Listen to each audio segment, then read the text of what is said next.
Mr. N. VENU from ABB, and I will request him that maybe he'll keep it to 10 minutes. So main purpose is today to have the discussion. So let us talk and see what we think, what each of us think. And that is the main purpose. And let us now hand over to Mr. VENU. And once he has done the technical part, we will start with the discussion. Mr. Haridol, I hope you will wait for some time with us. Everybody is in a hurry. Okay. Thank you. Ladies and gentlemen, once again, good afternoon. And I will not take much time. Just want to give you a very high-level summary as far as the technology and enabling technology for interconnections purpose. So before I go into the details, just allow me to share, ABB, as you all know, ABB is a pioneering technology, more than 130 years. Our main two value propositions, when we talk, we are doing many things, but if I summarize two value propositions, we can bring electricity from any power plant to any plug. That means any voltage you can name, 1100 kV right up to lowest voltage. That's where is our play. That's how two of our divisions do it. The other value proposition is we enable automating industries from natural resources to finished products. So you take any kind of mining, metal, steel, everything right from the natural resources to finished products, we enable them the automation. So this is our value proposition so far.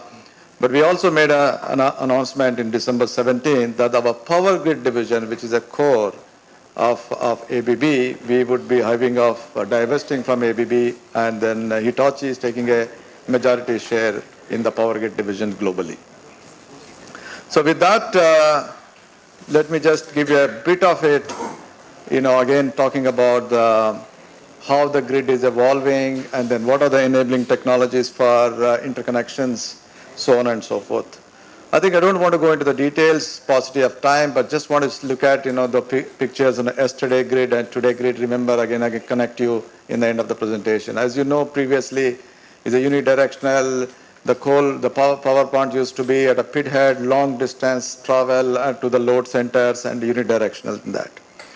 And a lot of factors, whether it's a global warming, ecological threats, stimulated regional and introduction of renewables, and also both the volume effect and the volume effect, as well as the technology evaluation, has brought down the prices of a photovoltaic, and also we see the same way battery energy storage. Very steep, okay, very steep, which itself making all these projects as a business, return on investments as the business cases. Even we are looking at the battery energy storage, also same thing. And we talked in the morning, consumer to prosumer development, because everyone to be part of the, demand response. They want to be part of that.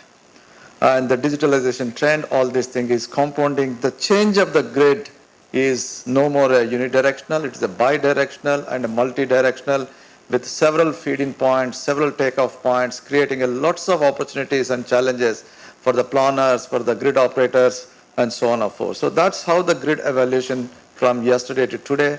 Just remember this slide, I connect you at the end of this thing. We talked about this morning briefly, the 6 elements of evolving grid are creating huge challenges for everyone in the power sector landscape, and at the same time, enormous opportunities to look for different disruptions taking place in that. Don't want to go into the details, but today's discussion is centered around the grid interconnections. We talk more on that. We have seen several of them, I think, in the presentation by S.K. Ray. And the picture is not a schematic, just representing that. So look at all the opportunities it can give it, okay? But one, balancing of variable renewable energy across the region is the key, okay? There are many things are there, but balancing variable renewable, how does it do it?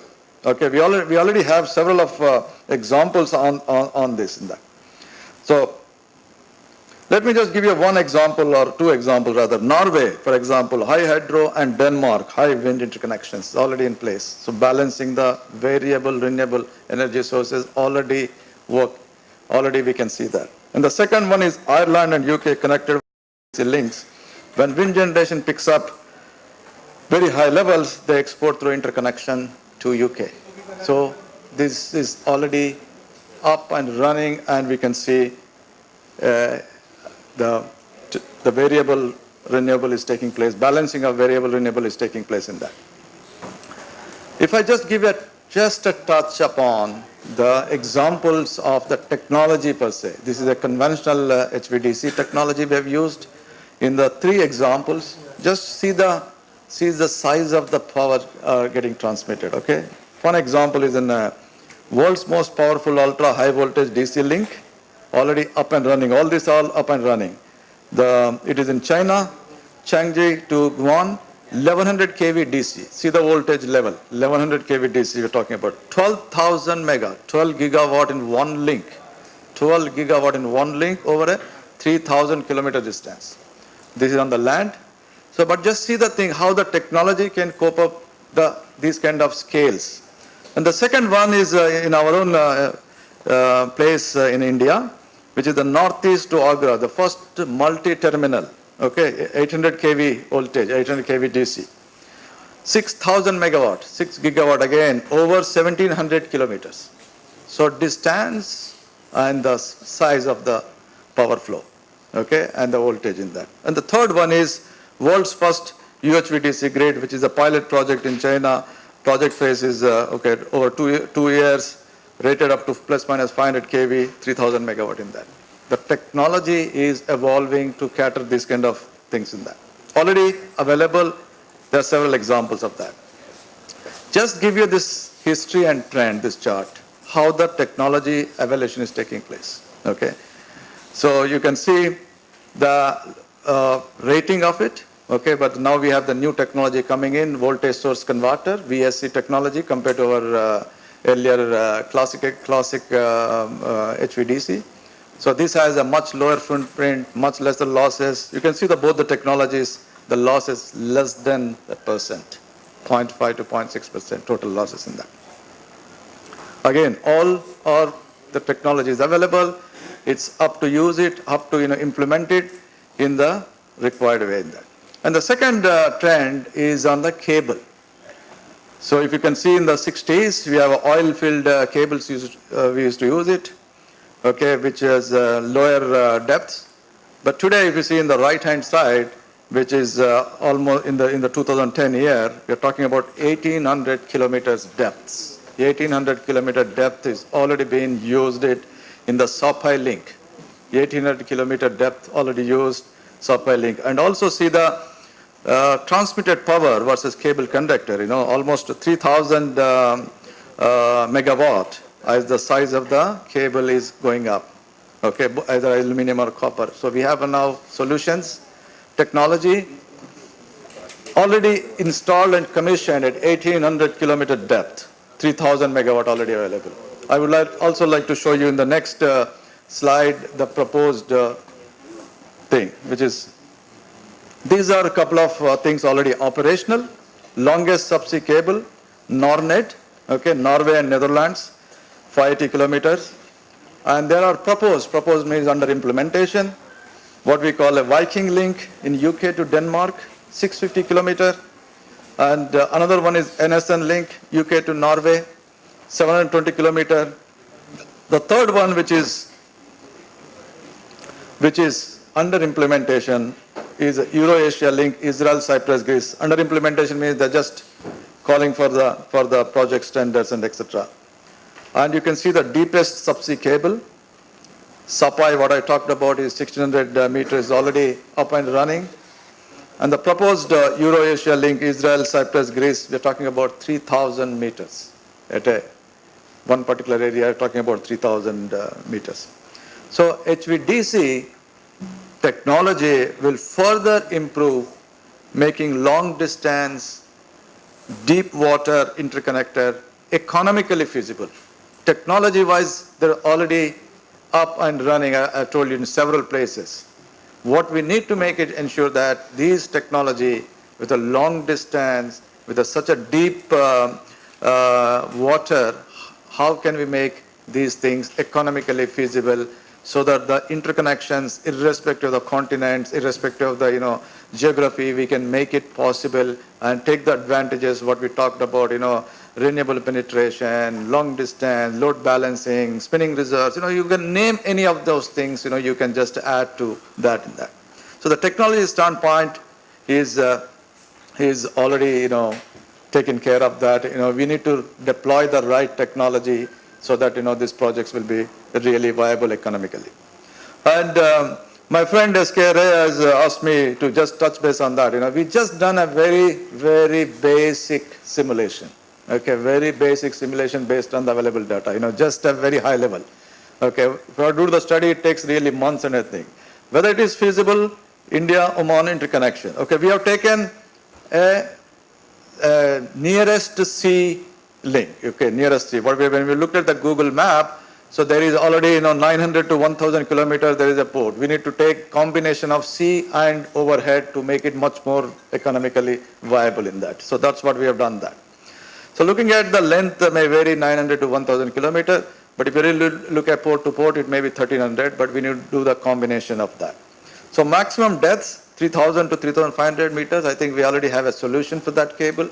So there could be a little bit of derating of that, but then the power can be, again, it's a very high level. It's around 2 gigawatt can be transmitted in that.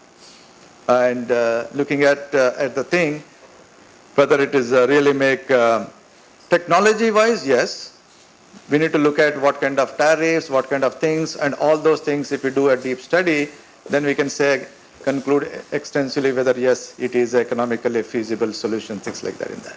So we have just done a top of our head based on the available data, how technically feasible to start with. Once technically is done, then what needs to be done to see that economically make it viable in that.